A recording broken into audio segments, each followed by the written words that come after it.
share with you a few case studies this morning.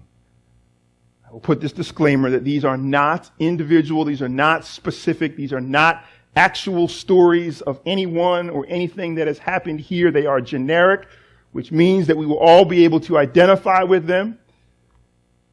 But the question is, or the case study, the first one is this. The person, let's say the person is you. They fall on hard times.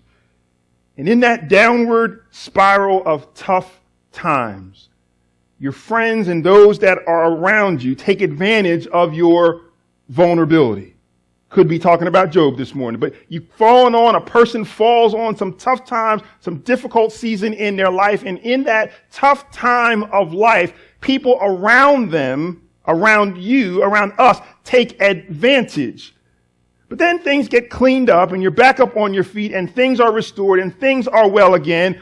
Are you able to forgive those that took advantage of you when you were vulnerable and you were at your weakest, when you were at your lowest? Are you able to forgive? Case study number 2.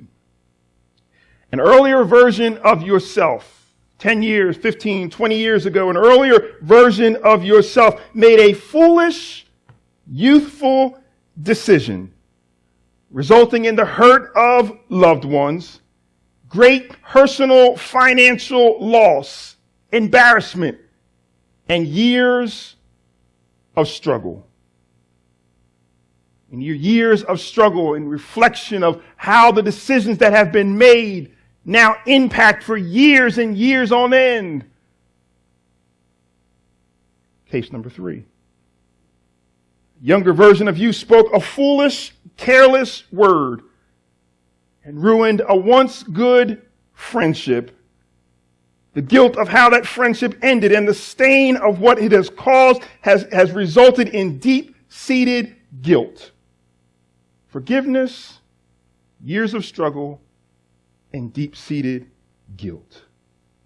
This morning, I want to talk about what it means that Jesus is the Messiah. And then we want to talk about what then is the cost, what then is the meaning of discipleship. Those case studies with those generic, fictitious, but relatable examples of struggling with forgiveness, years of struggle with our own personal lives based on decisions that have occurred, and the stain of guilt. I want to talk about what it means that Jesus is the Messiah.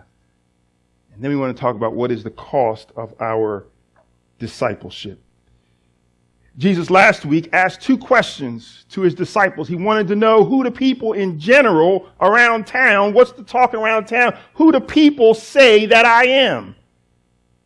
And what they then received are these kind of these statements about good people like John and Elijah and one of the other prophets. It could have been Isaiah or Obadiah or Malachi. They says he's like them.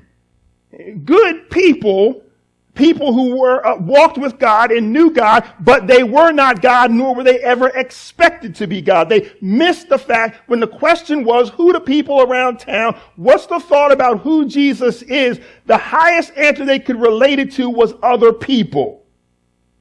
And we've said before that when we get a person, we can only get the best of the person. You can't get more of the person than that which is in the person. So they missed the whole idea that Jesus was God. He's like John. He's like Elijah. He's like Isaiah. He's like just one of the other prophets. He's a good guy, but they're missing the deity of Christ. And so Jesus then sharpens the question. He says, okay, well, who do you, disciples of Christ, learners of Christ, who've given your lives to learning of me, who do you say that I am? And Peter stands forward and he says, well, you're the Christ. Jesus says, don't tell anybody else that. Let's keep that a secret for now.